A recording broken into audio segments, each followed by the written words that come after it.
Hey everybody, this is Brett. Welcome back to School Sucks Live. Today is September 13th. I'm in the studio with Osborne here in Manchester, and we have two guests out on the phone, out in Keene, Michele Seven and Derrick J. Freeman. You guys still with us? Hey. Yes, excellent. we're here. We are going to be talking about both of their experiences with civil disobedience, something that we hardly ever talk about on this show, Osborne. Not much, no. And I said before the show that we might have some challenging devil's advocate type questions about civil disobedience, but we really wanted to focus tonight on Derrick's documentary, his story, as well as Michele's experience as being a tax resistor. Did I say that right, Michele? Yes, you did. Excellent. Thanks. But before we went to the break, and this is all part of the larger discussion of the appeal to force logical fallacy or quasi-logical fallacy. We're talking about, or I was suggesting that maybe people try to give themselves more control over a situation by seemingly more control over a situation by telling themselves a story that they are not a victim of somebody else. Right? It's easier to blame yourself for a problem than to come to understand that in some respect you're being aggressed against, you're being held captive. So in politics, I think people often want to believe that the violence, the predation, the injustice is about something that we're all doing wrong, not being vigilant enough, or not voting for the right people. I think it's so much easier than facing the idea that we've been lied to our entire lives about what is essentially a fictional organization that really primarily attracts people who just want to impose their will on each other by force. Because if you acknowledge that, that conclusion demands actions, and those actions take courage, and that's not for everybody. Go ahead, Michele.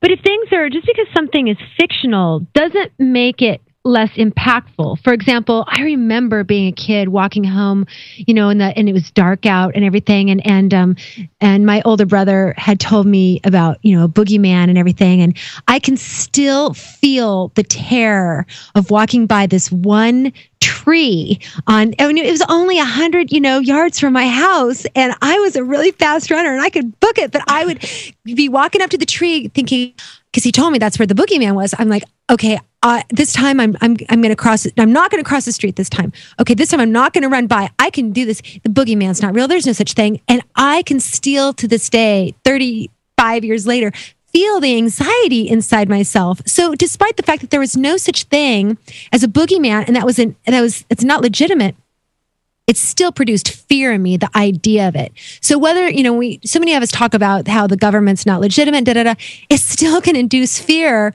when the threat of it, the other side of that threat is a gun or confiscating your children or your property or putting you in jail or what have you. So how do you reconcile, saying that it's not legitimate when in fact there are consequences to disobeying this illegitimate and fictional entity? It's very, very real in people's minds, for sure. And I totally understand the emotional impact that can have on people. I think an interesting place to start would be like, what blinds people to all of this? And Derrick and I were talking about the show, and he had this great turn of phrase in the documentary where it's not so much the chain of command that people should be focused on, but the chain of obedience. Do I have that right, Derrick? That's right. And that was a phrase, to give credit where credit's due, that I borrowed from a wonderful YouTube video producer called Storm Clouds Gathering. And if folks want to see more of his excellent productions, I recommend they check him out. But yeah, that's the first time that I heard that phrase. Yes, I do see it as a problem. The whole freedom problem is one of obedience. It's the magical belief in the chain of command that I object to. Those of us living today face the freedom problem caused instead by the person in the mirror and his unwillingness to face the consequences of living free today. And I truly believe that if everyone started following his own conscience today, I think you'd see billions of people suddenly refusing to pay for the endless wars of politicians, more money directed towards charity and mutual aid, and people spending more time serving friends and loved ones rather than some faceless corporate machine. Absolutely.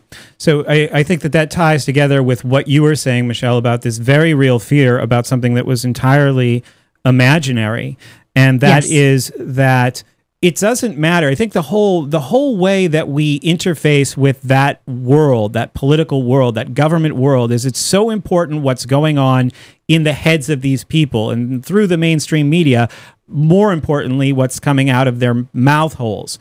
But there's never any room for what's going on in the minds of people. It might be paid lip service, but that's really where the focus should be.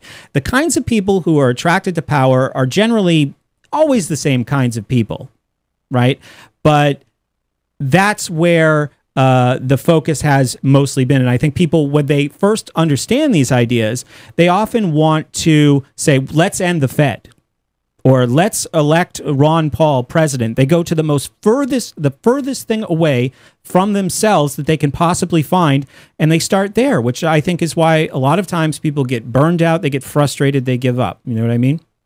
Yeah, that's no plan at all. I mean, if people are interested in having security over their money, you know, it starts with you. I know that's a really simple thing to say, and it may be easier said than done. But if people want to take control of their own money, then, you know, there are simple steps that an individual can take, like dealing in silver or Bitcoin, rather than using Federal Reserve notes if one really hates the Fed. You know, I was telling a friend today who I trade with, that I received a 1 ounce silver round from Ian Freeman about 2 years ago, actually. And it was my first payment in, for an Agris, job in silver. And I cleaned his bathroom and tidied up his kitchen. And I am more proud of that 1 ounce of silver than I am in the $100,000 I made in trading the year before.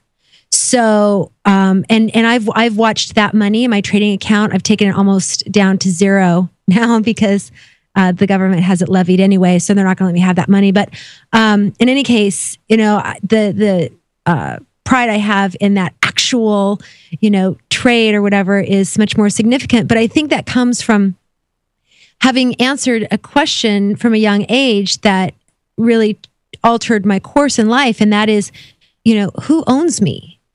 And who do I belong to? And who's my master?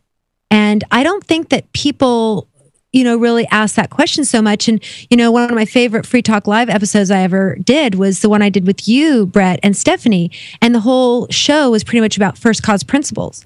And I really think that there's a gross neglect within the schools, whether private or public. Essentially, all private schools are public anyway these days because they're overseen by the Department of Education. But I don't think people are taught to think critically, but they're also not taught to question, and they're also not taught to think from a first cause,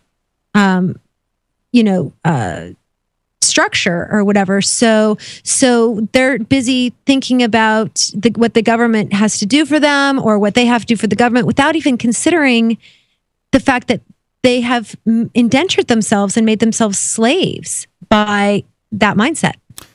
The other thing, too, about this, and this also ties in with our talk about obedience, is some of the people who've indentured themselves the most are the politicians, the police, and the bureaucrats.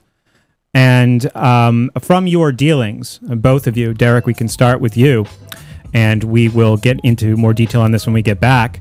How obedient are these people? What are they obedient to? And how much fear have you observed in them through your dealings with them? This is School Sucks Live. On the line with me, Derrick J. Freeman and Michele Seven. Osborne in the studio. We will be back in just a couple minutes. This Your Family Today tip is brought to you by Nestle Toll House Refrigerated Cookie Dough. Who would you bake some love for? Find fun and easy baking ideas at tollhouse.com. Kids love doing arts and crafts projects, especially when you join in. Try channeling all that artistic energy into the kitchen and bake up some creative treats together. Think of your art supplies as the frosting, sprinkles, and decorating gels, and use cookies or cupcakes as your canvas. Derrick, I'm seeing you a minute ago. Oh, he just took his headphones off. Parenthood.com/yourfamilytoday. If you're looking for work, it's a process of elimination, and you're trying not to. Could you grab me a eliminated. seltzer? So here's The a tip vanilla for kind? making the cut, and this might seem subtle. The orangey vanilla or whatever? You, it's not. There is a world of difference between applicants who convey. Yeah, I don't know why he wouldn't have done. Oh, that's what I forgot. I wanted a nice Coke Zero. I want to work, especially in these lean times when many you're competing with will seem